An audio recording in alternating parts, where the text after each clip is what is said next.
How did the Sassanid Empire conquer the Middle East? We are in the 3rd century, a period when the Roman Empire was at its biggest.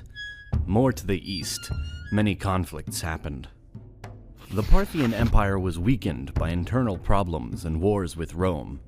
This problem created instability, and not long after, Ardashir I, a local Iranian ruler of Persis from Estakhr, started conquering the surrounding territories controlled by the Arsacid dynasty, who ruled the Parthian Empire.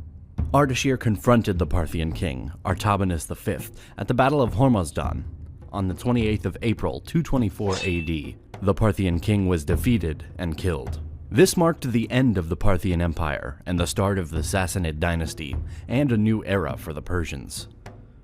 When many people hear about the Persian Empire, they are probably thinking about that ancient empire that fought against the Greeks. But the Persian history is more than that. There were other Persian empires called by their dynastic rule. The most important ones: the Achaemenid Empire, 550 to 330 BC. This one was the dynasty that fought the Greeks, the empire that was defeated by Greeks under the Macedon rule in the end, when the Alexander's armies marched through the empire, winning battle after battle. His death was followed by many other dynasties and kingdoms, and the establishment of Greek rule in some regions. Many Greeks migrated deep into Asia, establishing the Greco-Bactrian kingdom, and influencing the region, which was a point of meeting between the ancient Greek, Persian, and Indian cultures. Some centuries after, the Sasanian Empire existed between 224 and 651 AD. This was the last form of the Persian Empire, or the last Persian dynasty before the rise of Islam. Then, other important dynasties existed, like the Safavid dynasty, 1501 to 1736 AD, and the Afsharid dynasty, 1736 to 1798 AD. There are various historical reports about Ardashir's lineage and ancestry. According to Al-Tabari's History of the Prophets and Kings, Ardashir was son of Papak, son of Sassan. In other sources, it says that Ardashir was born from the marriage of Sassan, a descendant of Darius III, the ancient Persian king who fought against Alexander the Great a few centuries before, with the daughter of Papak, a local governor in Pars. Ardashir had an important role in developing the royal ideology. He tried to show himself as a worshipper of Mazda, a local god. The intention was to create stability and to show people that he has legitimacy. The claim of legitimacy of his reign as a rightful newcomer from the line of mythical Iranian shahs, and the propagations attributed to Ardashir against the legitimacy and role of the Parthians and the Iranian history sequence show the valuable place that the Achaemenid legacy had in the minds of the first Sasanian Shahanshahs, though the current belief is that the Sassanians did not know much about the Achaemenids and their status. On the other hand, some historians believe that the first Sasanian Shahanshahs were familiar with the Achaemenids and their succeeding. In the next few years, local rebellions occurred throughout the empire. Nonetheless, Ardashir I expanded his new empire to the east and northwest, conquering the provinces of Sistan, Gorgan, Khorasan, Margiana, in modern Turkmenistan, Balkh, and Khwarezmia. He also added Bahrain and Mosul to Sassanid's possessions. Later, Sassanid inscriptions also claim the submission of the kings of Kushan, Turan, and Mekran to Ardashir, although based on numismatic evidence, it is more likely that these actually submitted to Ardashir's son, the future Shapur I. Shapur I continued the expansion of the empire, conquering Bactria and the western portion of the Kushan Empire, while leading several campaigns against Rome, invading Roman Mesopotamia, but then he lost his conquests. Shapur had intensive development plans. He ordered the construction of the first dam built in Iran and founded many cities, some settled in part by immigrants from the Roman territories, including Christians who could exercise their faith freely under Sassanid rule. During the reign of Bahram I, the Sassanid capital Ctesiphon was sacked by the Romans under Emperor Carus, and most of Armenia was seceded to Diocletian. In the time of Nars, the 7th king of the empire, other conflicts with the Romans happened, and the conditions of the peace treaty were heavy. Persia would give up territory to Rome, making the Tigris the boundary between the two empires. After this defeat, the king gave up the throne to his son, Hormizd II. These events led to instability, and hostile internal movements spread throughout the land. The new king suppressed revolts in Sakistan and Kashan. He was unable to control the nobles and was subsequently killed by Bedouins on a hunting trip in 309.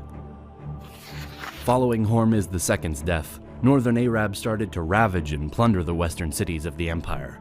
Persian nobles killed Hormizd II's eldest son, blinded the second, and imprisoned the third. The throne was reserved for Shapur II, the unborn child of one of Hormizd II's wives, and it's believed that he was crowned before he was born. The crown was placed upon his mother's belly. The structure was controlled by his mother and by nobles until he was old enough to rule. Shapur II assumed power, and he proved to be a rather energetic leader, taking the empire to its largest extent, taking advantage of the weakened Roman Empire. The time in which Shapur II ruled could be considered as a golden era. The king had a harsh religious policy. Under his rule, the ascent was put on Zoroastrianism, their religion. Heresy and apostasy were punished, and Christians were persecuted. So religion was important at the time of this king. The Christianization of the Roman Empire by Constantine the Great created more Christian influence for this empire. At the time of his death, the Persian Empire was stronger than ever, with its enemies to the east pacified and Armenia under Persian control. After his death, more than 100 years of relative peace with Rome started. In this period, just 2 brief conflicts between these two empires happened. Also in this era, Sassanid religious policy was different by other kings.